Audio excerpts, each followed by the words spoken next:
also I have a fear of maths. Maths is like I always run from there. My dad scored all the time that why you are running from it, just deal with it, it's not that difficult.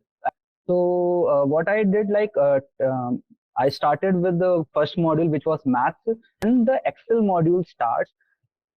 It was literally a very exciting experience for me because I didn't realize that Excel is such a wonderful tool which we can use in our personal life as well, because it gives us such a broad level of features to use it in our life.